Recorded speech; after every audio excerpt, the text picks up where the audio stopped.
It was past midnight, the kind of silence that only country roads know. Wide, empty, endless.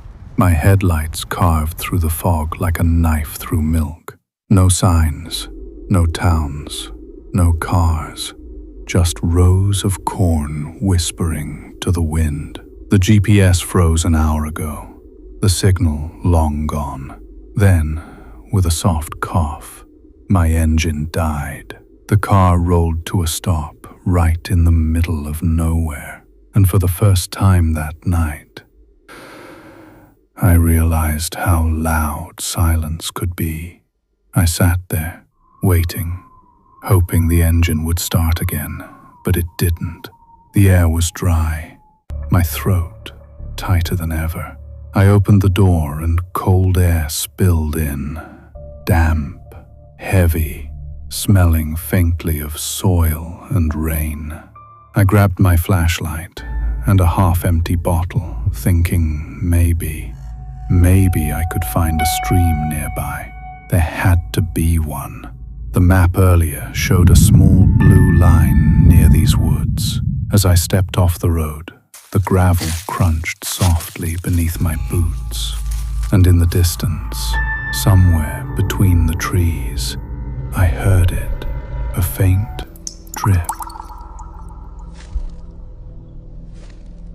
The sound led me deeper into the woods. The trees grew thicker, older, their branches twisting like black veins against the moon. And then I saw it, a small clearing, and at its center, an old stone well. The bricks were cracked, colored in moss. A rotting wooden frame leaned above it, holding a rusted bucket. Something about it felt wrong, like it didn't belong here, or maybe I didn't. But thirst wins over fear. I stepped closer. As I peered over the edge, the beam of my flashlight dissolved into endless blackness. No reflection, no shimmer, just depth. I called out, maybe to test the echo, but instead of hearing my own voice bounce back, I heard something else, a whisper, faint, almost like breath brushing the inside of my ear. You came back. I froze. The forest was still, no wind, no movement, just that voice. I took a step back, my heartbeat hammering against my ribs. Maybe it was the wind, or my tired mind playing tricks. But then I heard it again, clearer, closer. It's been waiting for you. The bucket creaked softly as the rope shifted, like someone was pulling it from below. I turned to leave, but the ground beneath me felt soft, almost breathing. The whisper came again, but this time from inside my head. Don't leave thirsty. I stumbled backward, flashlight trembling in my hand.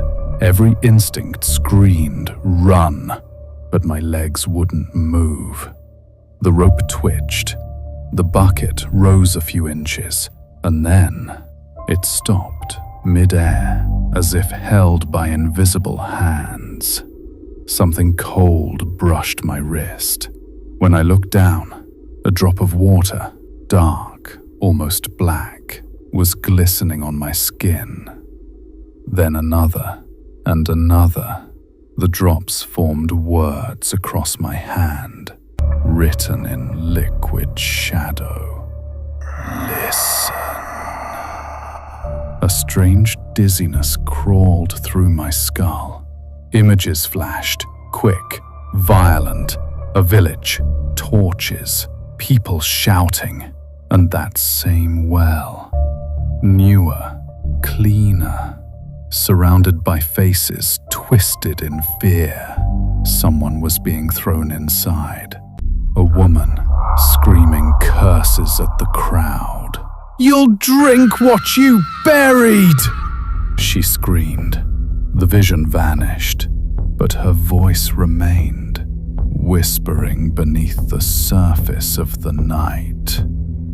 I dropped to my knees, staring into the well. The whispering grew louder, layered. Dozens of voices, maybe hundreds, all murmuring at once. Some laughed, some cried, some called my name. That's when I realized they weren't echoes, they were memories. Trapped, repeating, begging. We're still here. My flashlight flickered, and for 1 second, I saw faces staring up from the black water. The light steadied. The surface below was calm again. I leaned in, trying to convince myself it was all imagination. But then, my reflection smiled back at me, and I wasn't smiling. It raised a hand, slowly, and pointed behind me. I turned, and there it was, a shadow standing at the edge of the clearing, tall, thin, holding a lantern that glowed like dying embers. The figure didn't move, didn't speak, just watched. And then, as I blinked, it disappeared.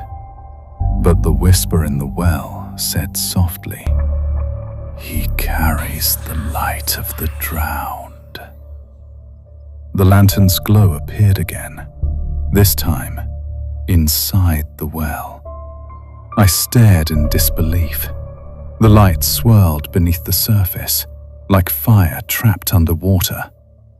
The whispering turned into chanting, rhythmic, deep, ancient. The air grew thick, heavy, hard to breathe. And then the rope began lowering itself, the bucket descending into the dark on its own. When it stopped, I heard a voice I'll never forget. "Drink. Remember." Against every instinct, I reached for the bucket. Inside was water, black as ink, cold as the grave. I don't know why I did it, but I lifted it to my lips. The moment it touched my tongue, I saw everything. The drowned faces, the curse, the promise made centuries ago. Every soul that listens will feed the well. And now, I was one of them. When I opened my eyes again, it was morning. The forest was gone.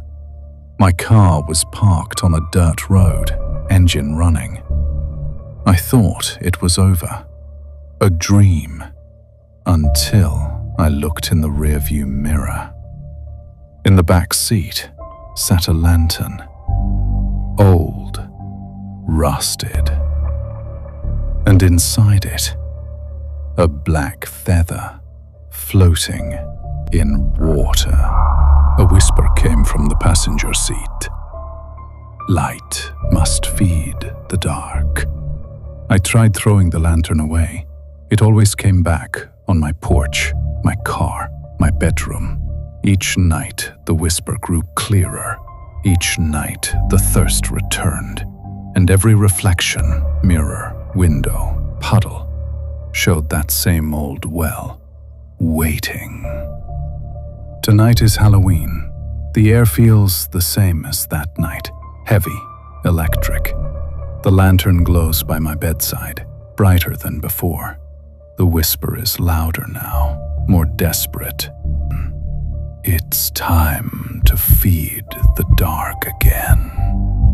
I look into the glass, and there, in the lantern's reflection, I see the well behind me, closer, deeper, whispering my name. And this time, I whisper back.